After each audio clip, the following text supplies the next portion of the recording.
Key macroeconomic statistics, inflation.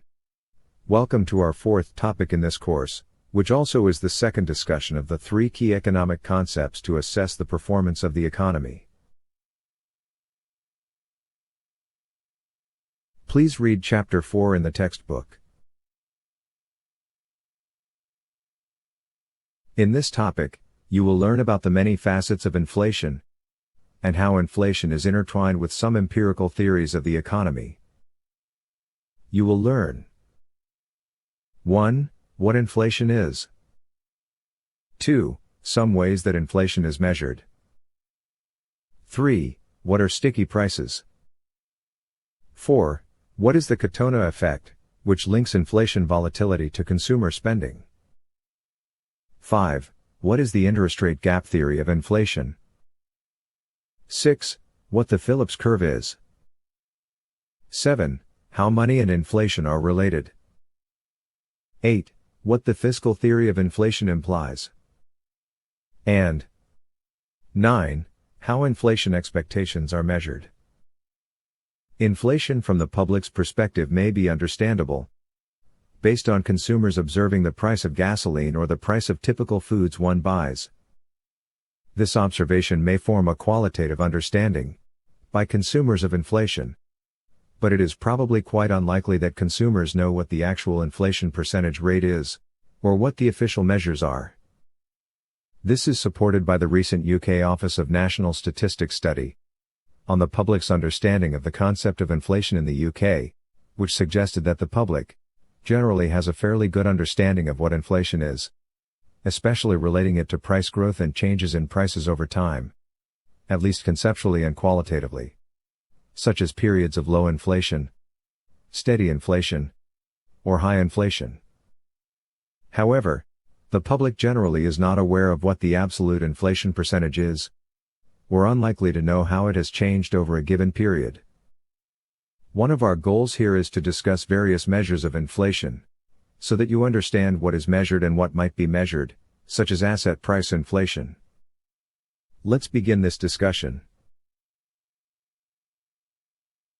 The starting point is to ask and answer the question, what is inflation?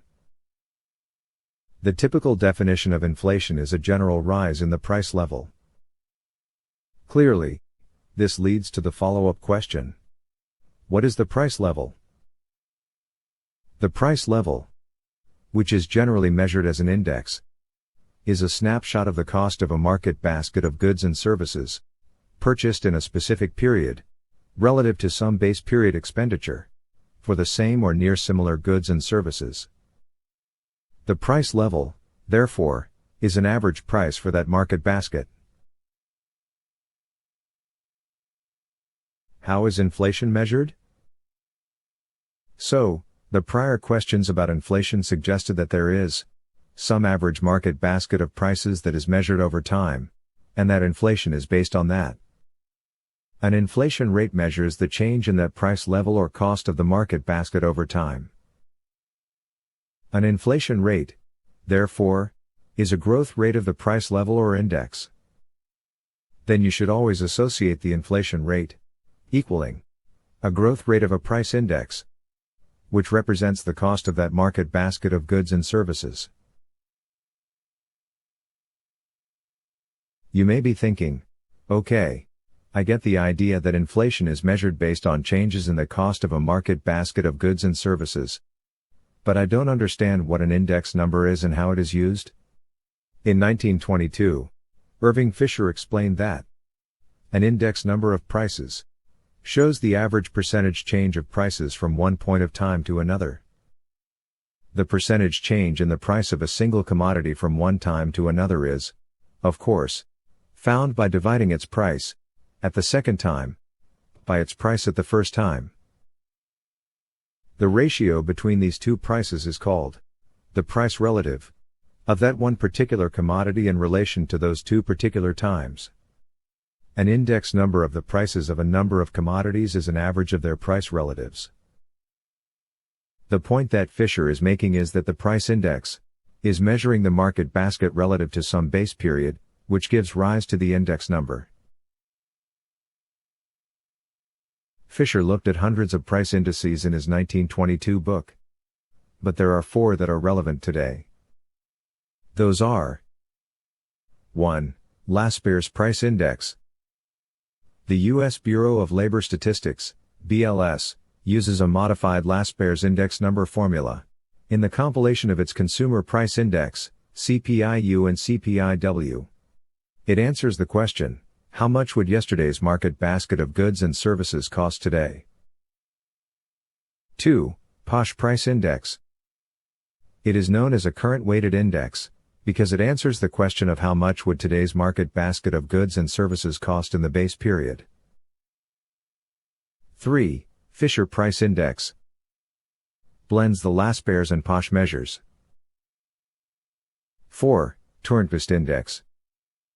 Used in the chain CPI-U by the BLS, and is based on a weighted geometric average of price relatives.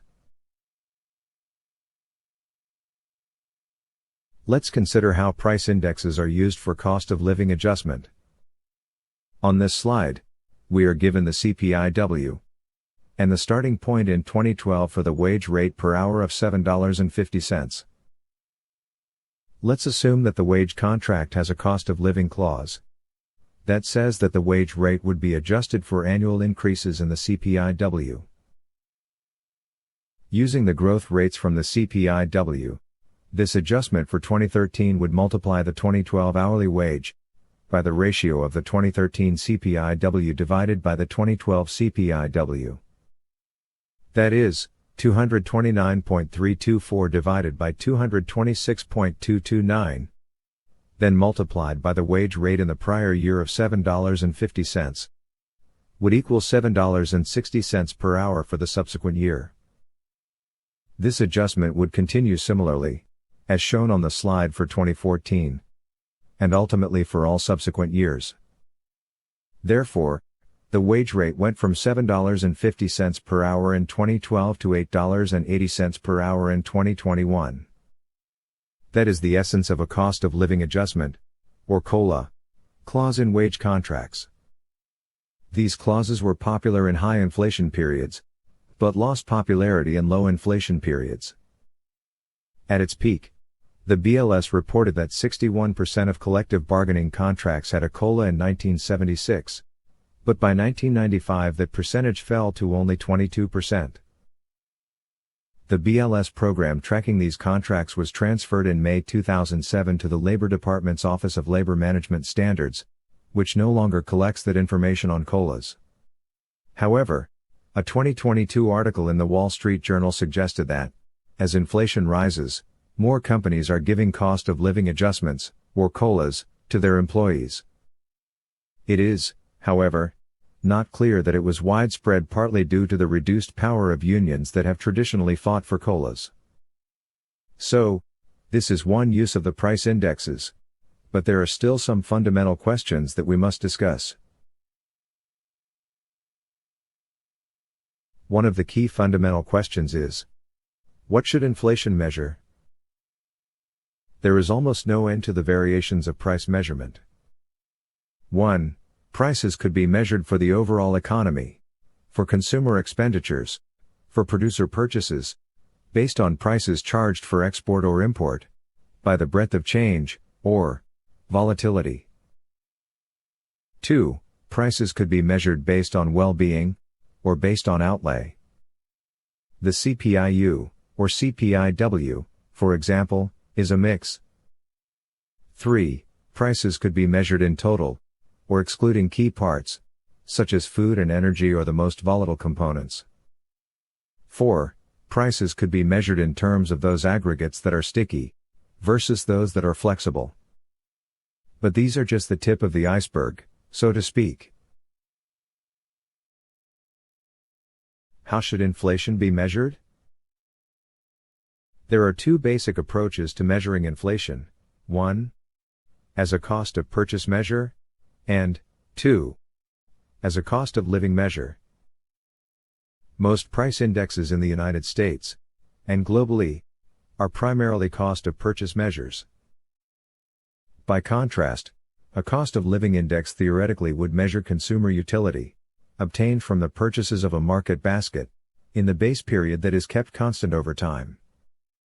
The cost of living index, therefore, measures the change in expenditure necessary to maintain the utility of the base period.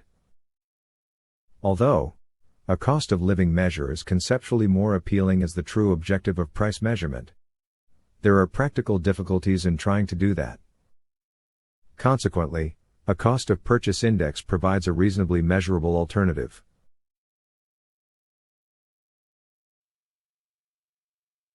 Why is it important to have good price measurement? I think one of the best explanations for good price measurement that I have seen is attributed to the editor of Irving Fisher's 1922 book on price indexes. The note from the editor said that all sciences are characterized by a close approach to exact measurement. How many of them could have made much progress without units of measurement, generally understood and accepted? It is difficult to imagine. Let's now turn our attention to the key measures of inflation in the United States. What are the main measures of consumer inflation? The U.S. Bureau of Labor Statistics Consumer Price Index, and the U.S. Bureau of Economic Analysis Personal Consumption Expenditure, PCE, Price Index, are the two main consumer inflation measures for the U.S. economy. However, there are three variants of the BLS's Consumer Price Index. The broadest CPI is measured by the BLS for all urban consumers. The all-urban consumer group represents over 90% of the total U.S. population. It is based on the expenditures of almost all residents of urban or metropolitan areas, including professionals, the self-employed, the poor, the unemployed, and retired people, as well as urban wage earners and clerical workers. Not included in the CPI are the spending patterns of people living in rural non-metropolitan areas, farming families, people in the armed forces, and those in institutions, such as prisons and mental hospitals. Consumer inflation for all urban consumers is measured by two indexes, namely, the Consumer Price Index for all urban consumers, which is designated as the CPI-U, and the Chained Consumer Price Index for all urban consumers, which is designated as the CCPI-U. The difference between these two measures is the formula used to compile the prices. The Consumer Price Index for urban wage earners and clerical workers, designated as the CPI-W, is based on the expenditures of households included in the CPI-U definition that meet two requirements. More than one-half of the household's income must come from clerical or wage occupations, and at least one of the household's earners must have been employed for at least 37 weeks during the previous 12 months. The CPI-W population represents approximately 30% of the total U.S. population, and is a subset of the CPI-U population. The formulas used for the CPI-U and the CPI-W are the same. From time to time, the BLS also has compiled experimental price indexes. The CCPI-U started out that way, for example. Another experimental price measure is the Consumer Price Index for Americans 62 years of age and older, or CPIE. This measure has garnered interest among policymakers to use to adjust Social Security, for example. The expenditure weights used for the CPI-U and CPI-W, or, for that matter, the CPIE, are derived from a separate consumer expenditure survey that tracks changes in expenditures by numerous demographic characteristics. How does the CPI differ from the PCE price index? There are numerous differences between the CPI measures and the PCE price index. The key difference is that the formulas used to compile the prices are different. The CPI-U and the CPI-W are fixed weight, modified, Laspers price indexes, while the PCE price index is based on a Fisher price formula, calculated as the geometric mean of the calculations for the Laspers index and the Posh index, which is not affected by the choice of a reference period for the price comparison, and eliminates the substitution bias that fixed-weighted price indexes encounter. The construction of the indexes also is different based on coverage, expenditure weights, and data sources. The Bureau of Economic Analysis PCE price index shares more in common with the CCPIU, since both are chain-weighted measures, while the CPIU and CPIW are fixed-weight price indexes. We will explore more about the reasons for these formula differences after taking a look at the CPIU and PCE price index patterns. This chart shows the year-over-year percentage change in the CPIU and the PCE price index. What do you notice about the relationship between the two series?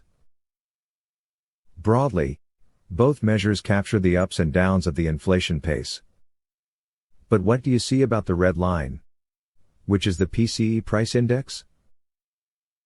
Look closely at the 1980 period when the U.S. economy experienced very high inflation. The PCE price index does not peak as high as the CPIU, right? To understand the why of that, we must first discuss the problems of fixed-weight price indexes.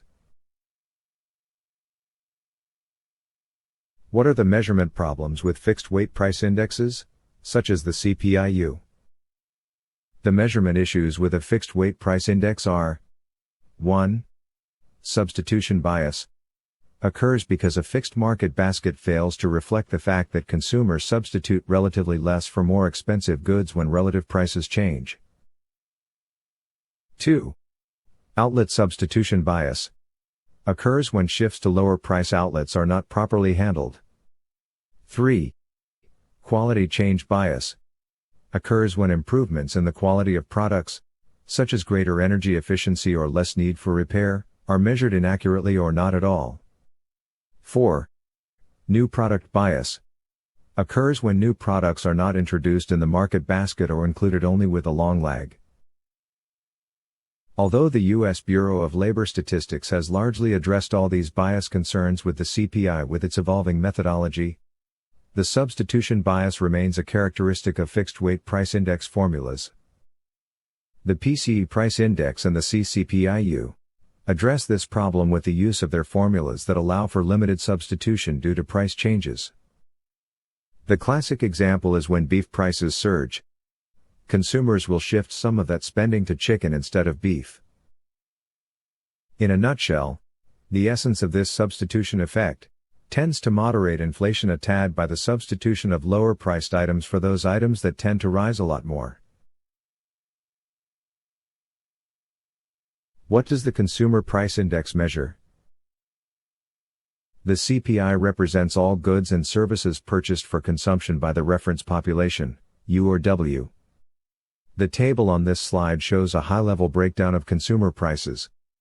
But rest assured that the BLS has considerably more detail than is shown here. The BLS also has regional prices, such as for the New York metro area, Chicago metro area, Los Angeles metro area, Phoenix metro area, and numerous other local areas. Should asset price inflation also be measured along with goods and services? Former Fed Chair Paul Volcker called asset inflation, a cousin of goods and services inflation. An early attempt to include asset price inflation in an inflation measure was made by Irving Fisher in 1911. However, it is difficult to measure asset inflation conceptually, because goods and service prices represent today's spending, but asset prices represent future spending. Nonetheless, typically, at least 3 asset classes should be included in such an asset price index. 1. Equities. 2. Bonds. And 3. Real estate. A quick look at a measure of asset inflation is shown here, where 3 asset classes were used with fixed weights to represent the share of overall assets, based on Federal Reserve flow of funds data. To Paul Volcker's point, asset inflation has many bouts that are mirrored in consumer prices for goods and services. And there are times when asset prices seemingly lead the cyclical pattern in consumer prices. Nonetheless, there is a lot of work that needs to be done on the relationship between asset prices and goods and services prices.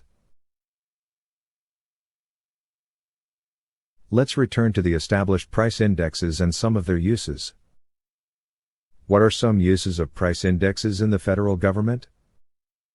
The CPI is used as a cost of living adjustment to adjust Social Security benefits and the federal tax brackets for the effects of inflation.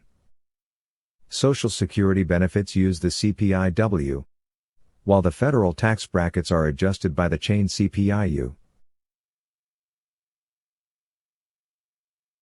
So, which measures of inflation are used for setting U.S. monetary policy? The Federal Reserve Board of Governors sets its inflation target and measures its success towards meeting stable inflation against the Personal Consumption Expenditure (PCE) price index, which is compiled by the U.S. Bureau of Economic Analysis. Generally, the total PCE price index and the total less food and energy PCE price index are embedded into monetary policy objectives. Why does the Federal Reserve focus on the PCE price index and not the CPI? The Federal Reserve Board of Governors began using the PCE price index rather than the CPI because of measurement concerns in the CPI, which have since been largely corrected. What is the problem with inflation? Up until now, we have implied that inflation is a bad thing. But why is that the case, if it is true? If inflation is accurately foreseen or correctly anticipated, it can be accounted for in pricing decisions, wage demands, investment decisions, and a host of other economic activities. Hence, if this could be achieved, then inflation is more of a nuisance than a real problem. However, unforeseen or unexpected inflation is primarily the problem for an economy, which would create distortions from prior economic decisions.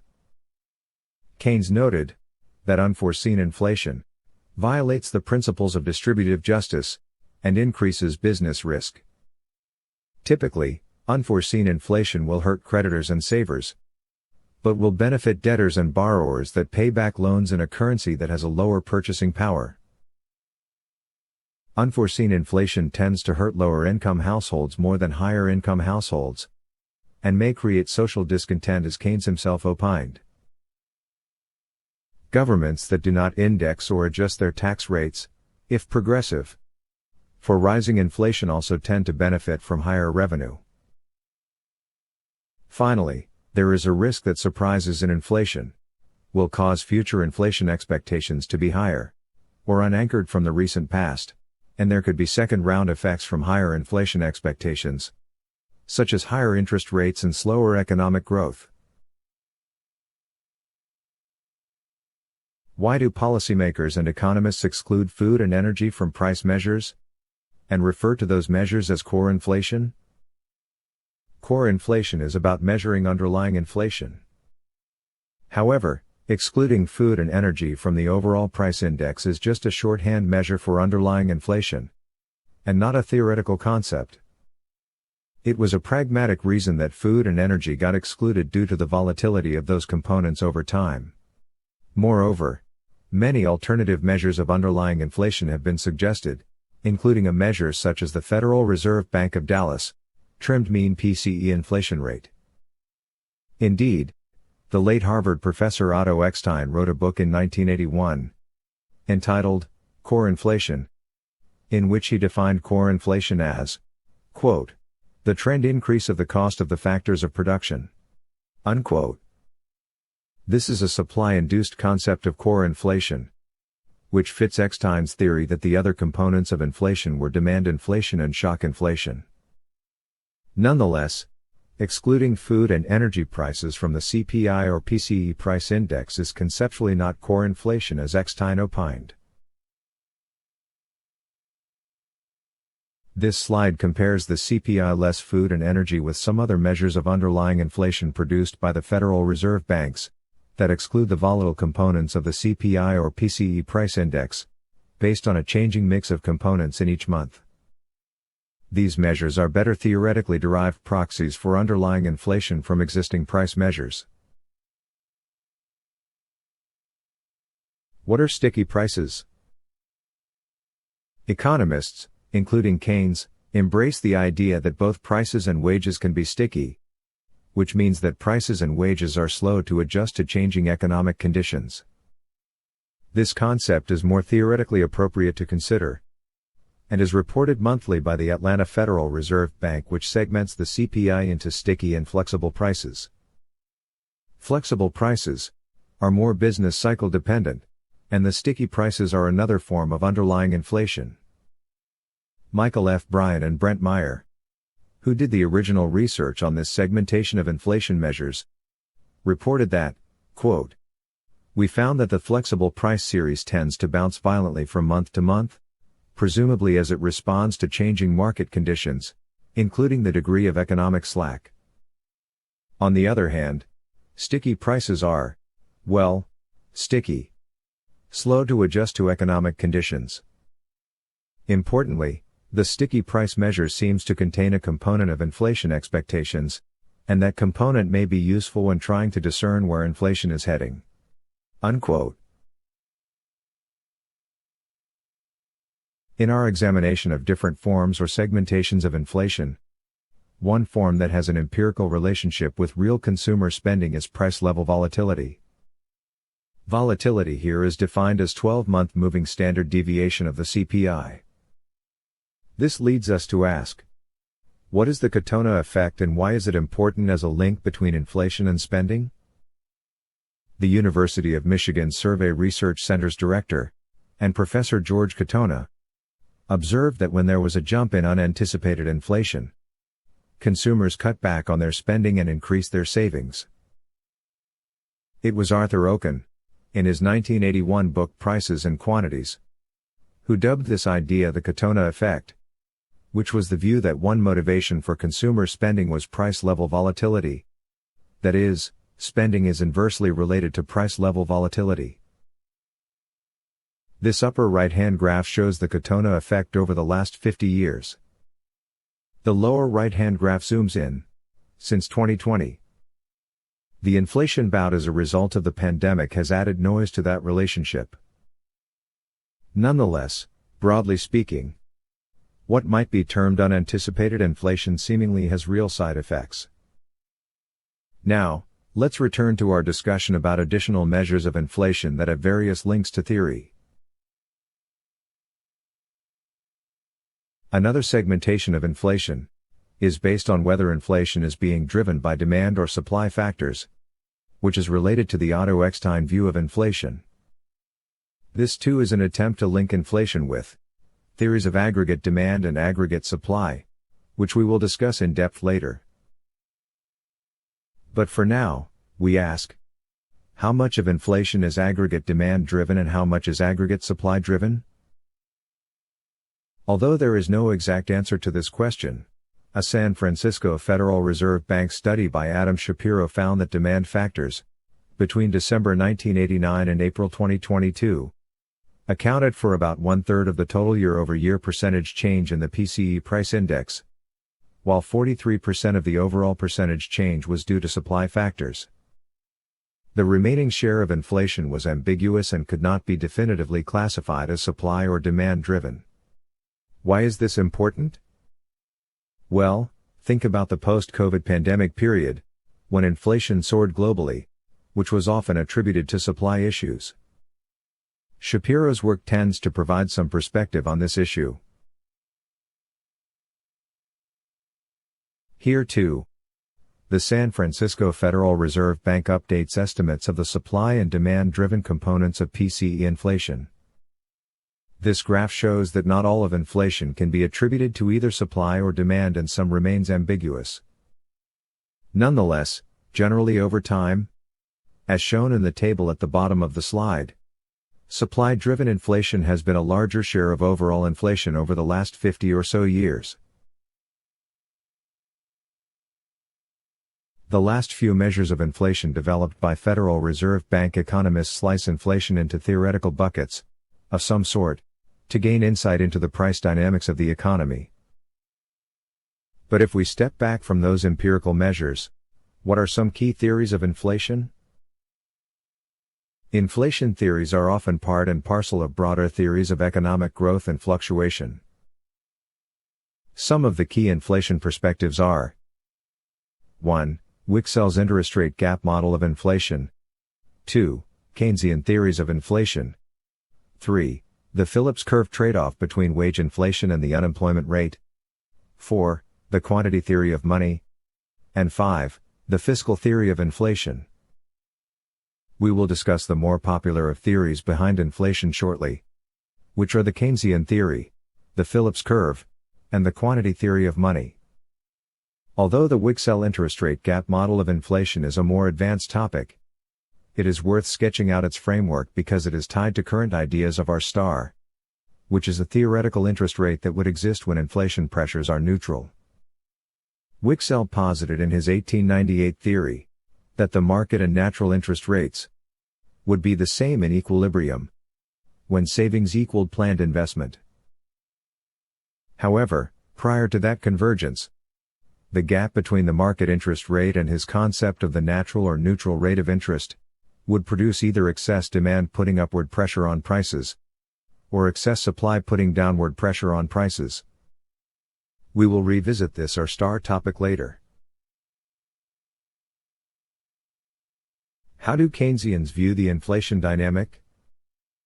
Today, the aggregate demand-side focus of John Maynard Keynes' writings often is thought to be the economic mechanism, or a demand-pull type process, through which inflation is generated in an economy when aggregate demand is greater than potential output.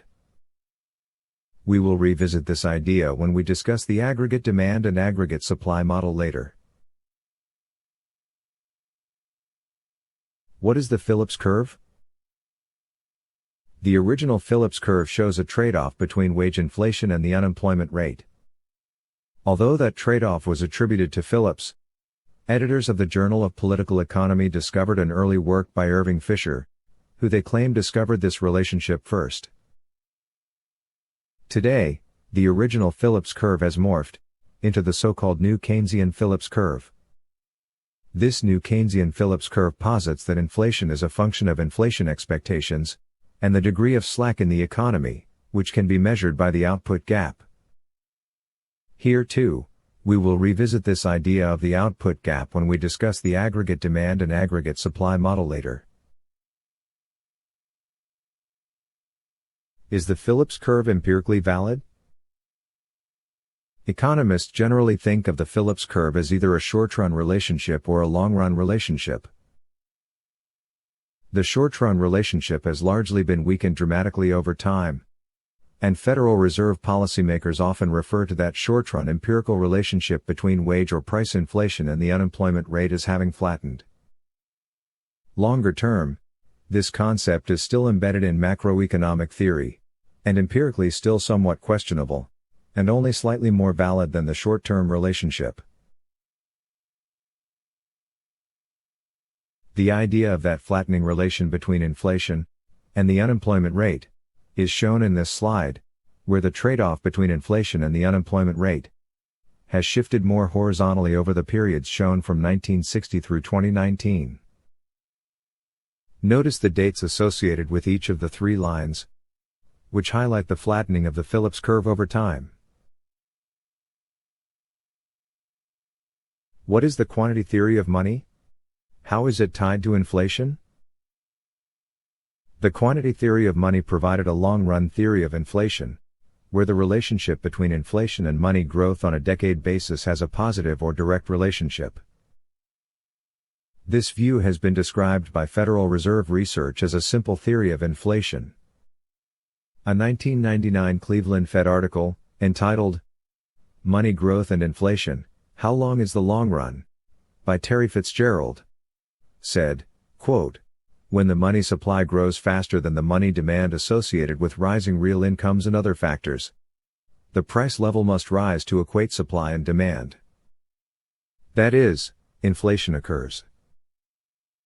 This situation is often referred to as too many dollars chasing too few goods.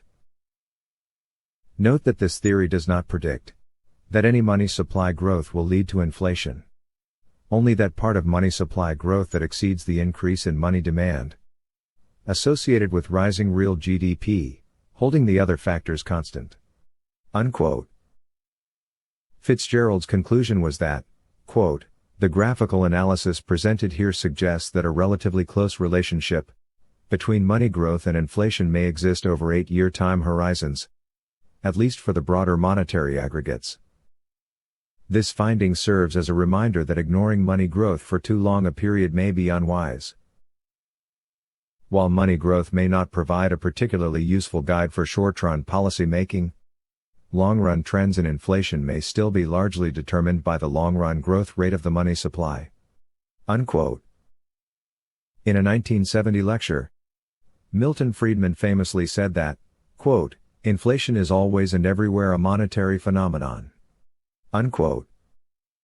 However, is that still true? The graph on this slide shows the relationship since 1920 between M2 growth and inflation based on 10-year average growth periods, though an 8-year period for growth would be very similar. Since the Fitzgerald research was published, the gap between M2 and inflation has diverged more since 2000, which questions whether the relationship has totally broken down, or some change has caused this divergence temporarily or permanently. As a consequence, the quantity theory of money, as a long-run inflation explanation, has largely been sidelined by economists. We will provide a brief comment on the fiscal theory of inflation, which is an advanced topic, but it is worth describing its thought process as a trigger of inflation, especially considering the post-COVID-19 pandemic impact on inflation. John Cochrane, who was one of the proponents of the fiscal theory of inflation, wrote in an IMF publication in March 2024 that, quote, "Central banks do not entirely control inflation. Inflation control needs fiscal probity as well." Unquote. You will see why that statement is insightful once the theory is explained. Rutgers professor Michael Bordo succinctly described the fiscal theory of the price level as follows. Quote, "According to that framework, normal times are characterized by the central bank pursuing active monetary policy combined with passive fiscal policy. In that environment, the central bank follows its low inflation target, independent of the actions of the fiscal authority. The fiscal authority is expected to fully offset fiscal deficits today with surpluses in the future. In times of fiscal stress, however, there is a possibility, for political or other reasons, that taxes will not be raised or expenditures cut sufficiently in the future to prevent the national debt from ballooning. In that situation, according to the framework, fiscal policy will become active and monetary policy passive, also referred to as a situation of fiscal dominance. In that situation, economic agents will perceive the increase in nominal debt to be an increase in their real wealth, leading them to increase their consumption expenditures, and hence raising the price level. Higher prices will reduce the real value of the national debt, and restore fiscal equilibrium." Unquote. With this in mind, one can see why John Cochrane wrote in that IMF article that the source of the current post-COVID-19 inflation was excess demand. He wrote, quote, "Inflation comes when aggregate demand exceeds aggregate supply. The source of demand is not hard to find. In response to the pandemic's dislocations, the U.S. government sent about $5 trillion in checks to people and businesses, $3 trillion of it newly printed money, with no plans for repayment. Other countries enacted similar fiscal expansions and reaped inflation in proportion. Supply is more contentious. Supply did shrink during the pandemic, but inflation spiked after the pandemic was largely over, and many supply shock industries were producing as much as before, but could not keep up with demand." Unquote. In a nutshell, Cochrane opined that the fiscal policies set in motion in 2019 due to the COVID-19 pandemic were misguided since, quote, "A supply-limited economy requires supply-oriented policy, not stimulus, to grow." Unquote. The fiscal theory of inflation gives authority to Cochrane's interpretation of the inflation consequence in the post-pandemic period.